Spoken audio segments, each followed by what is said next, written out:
කටිනේ කරන්න ඕනේ. සල්ලි නැති මිනිහෙකුට කටිනේ කෙරියගෙන අපූර්වට පුළුවන්. කරන්න හම්බෙනවද? හම්බෙන්නේ නැති එක නේද? මිනිස්සු හිතාගෙන ඉන්නේ මිහිඳු හාමුදුරුවෝ එනකොට කිරි බෝල කරක් කරකාවා කියලා. මිහිඳු හාමුදුරුවෝ එනකොට බල්බල් උතාගෙන ආවා. මතක තියාගන්න සංස්කෘතිය රැකෙන්න ඕන. ආගමික අනන්‍යතාවයන් යම්කිසි විදියකින් තහවුරු වෙන්න ඕන. බහුතරය කටින පිංකම් කරනවා කියලා කියන්නේ කටින පෙරහැරවල් කරන එක. පෙරහැර වෙනයි කටින වෙන. නාගිත හාමුදුරුවෝ කොහොමද කටින පිංකම කරේ? වස්තුම් මාසයක් පුරාවට භික්ෂුන් වහන්සේලාට ආරාධනා කරලා වස්තුම් මාසෙම පේවස් සමාදන් වුණා. පුදුම විදියට සිල් රැක්කා. මොකක් වෙනුවෙන්? කටිනේ වෙනුවෙන්. සිල් රැක්කා කියලා කියන්නේම කය වචනය සංවර කරගත්තා.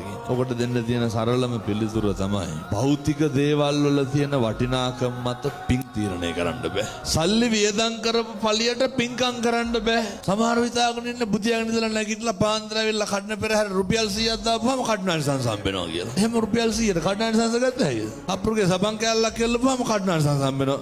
එහෙම ඉතින් හාපික් බෝතලයක් කෙල්ලුවට කඩනානිසංස හම්බෙනවා. එහෙම හම්බෙන්නේ නැහැ. මොනවාද ඒ වෙනුවෙන් කරලා තියෙන්න ඕන? සත්ත පහකවත් දෙයක් ඕනේ නැහැ. මනස මුල් වෙලා තියෙන්න ඕන. මනෝ පුබ්බංගමා ධම්ම. කර්මය වෙන්නේ චේතනාවමයි. චේතනාහම් භික්ඛවේ කම්මං වදාමි. ඊට පස්සේ ඕකට තව එකක් අටපිරිකර පූජා කරන්න. මෙලෝ සංසාරික වැඩක් තියෙනවා. පන්සලෙන් මුළු ගන්න.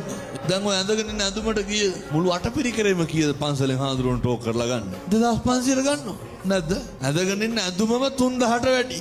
අටපිරිකරේ 2500. පින්නතුනේ ඔය ඇත්ත හොඳටම දන්නවනේ ඔය කෑලියට රුපියල් 2500ට ගන්න බෑ කියලා. ඕකේ 2500ට වටිනාකමක් තියෙනවා. අර කොලේයි ඔය කාඩ්බෝඩ් ටික එක්කහු කරපුවම 2000 යකඩ කෑලි පාත්‍රේ රෙදි කෑලි 2500ට හරියන්න මොනවා හරි ඔතලා තියෙනවා. අටපිරිකරේ වටිනාකමක් තියෙනවා. දැන් මේ පාර වස් සිවුරු පූජා කරනකොට සිවුරක් කීයද? 2000ද? සිවුරු කට්ටලයක්ම මහන් රුපියල් 15000ක් විතර යනවා. කොහොමද තියෙන්නේ අර අටම 2500ට ගන්න කඩේකේ? දන්නව නේද දඩ බොරුවක් කරන්නේ කියලා.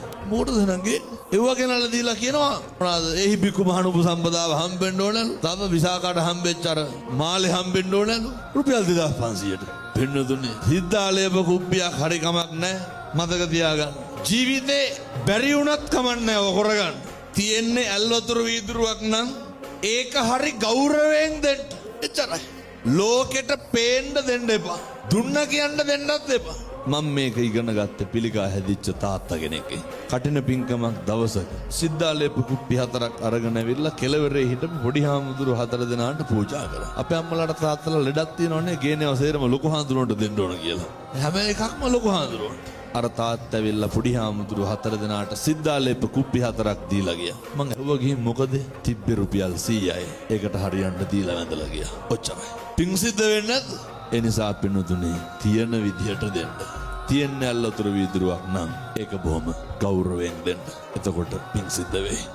එච්චරයි.